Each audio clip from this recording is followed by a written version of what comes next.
My name is Eric Cole, and we're going to talk about movies.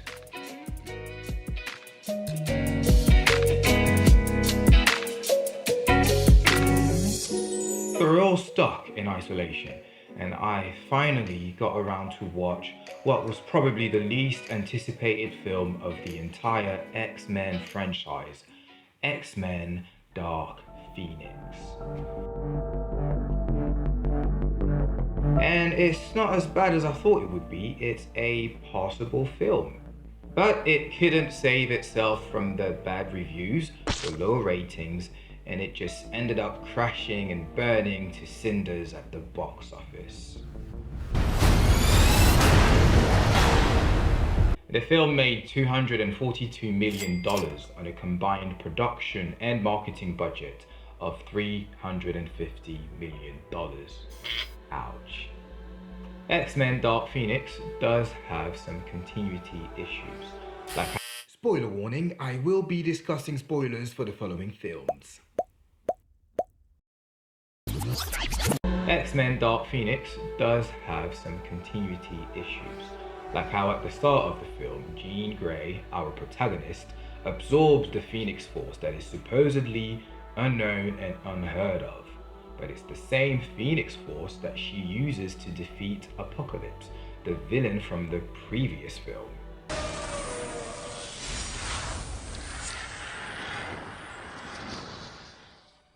And don't get me started on the way that these characters seem to age. But I think that those are just superficial issues. I reckon that there is one key storytelling component that, if addressed properly, would have made the Dark Phoenix rise from its own ashes. And that's the use of an active protagonist. What's an active protagonist? According to Story by Robert McKee, an active protagonist, in the pursuit of their desire, takes action that is in direct conflict with the people and the world around him or her. Let's take 2017's Spider-Man Homecoming as an example. Peter Parker, aka Spider-Man, is our protagonist. The people around him, in this case Tony Stark, don't do anything stupid, tell him to just be a kid. It's never too early to start thinking about college.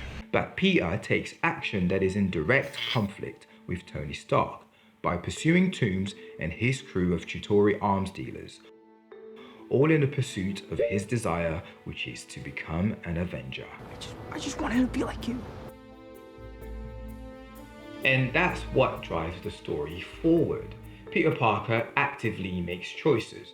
Those choices have direct consequences, and those consequences establish the turning points that will determine the direction of the plot. On the other hand, Jean Grey makes very few choices that end up driving the story forward. She doesn't act, she reacts to the external forces and events happening to her. The plot happens to her. She doesn't instigate it, she doesn't drive it. She's a passive protagonist. As a child, she was overwhelmed by her powers, and as a result, unintentionally killed her parents. She didn't choose to do it, she just lost control. When Xavier and the X-Men tried to bring her home, she got overwhelmed again, and as a result, unintentionally killed Mystique. Again, it wasn't a choice, but a reaction to her being overwhelmed. She then goes to Genosha with the express desire to seek help in order to stop killing. Then the Phoenix Force takes over and tries to kill a bunch of soldiers. Jean is officially no longer calling the shots. We're now dealing with two separate entities, and Jean loses whatever bit of agency she may have had. She is literally unable to make a choice, and let alone drive the story. Why did you make me do that?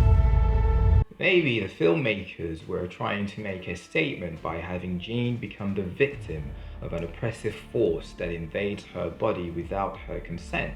But turning your lead character, your hero, into a damsel in distress runs the risk of being counterintuitive, because she becomes the film's McGuffin, on which all the tensions are built. Tensions between Xavier and Magneto, between Xavier and Hank, between the X-Men and the Brotherhood of Mutants, and between everyone and the Dabari. What's a McGuffin?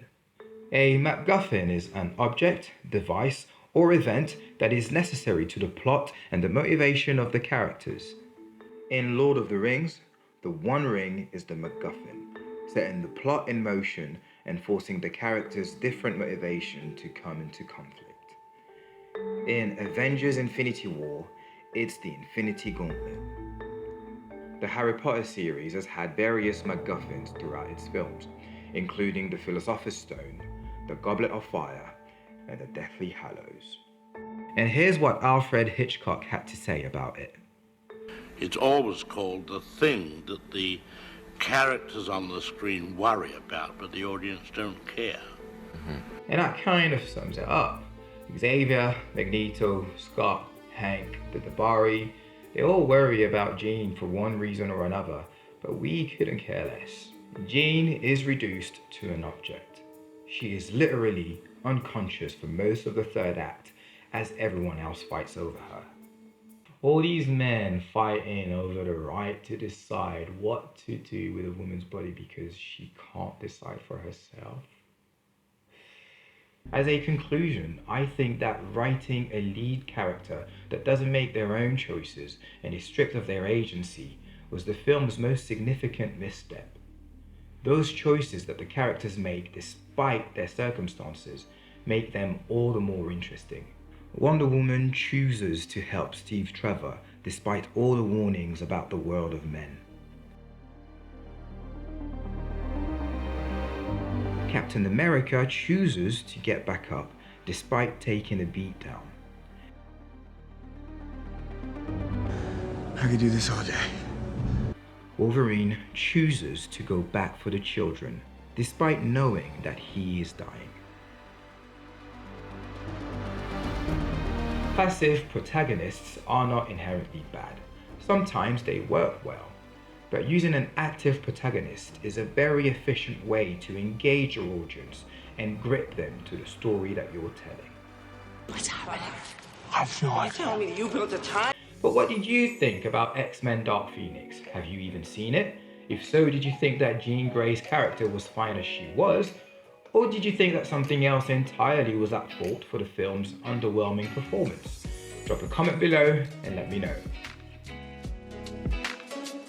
And before I go, if you want to hear more about character choices and active versus passive characters, I've linked below some amazing video essays from BrownTable and Every Frame a Painting that I myself have used as references for this video. So check them out.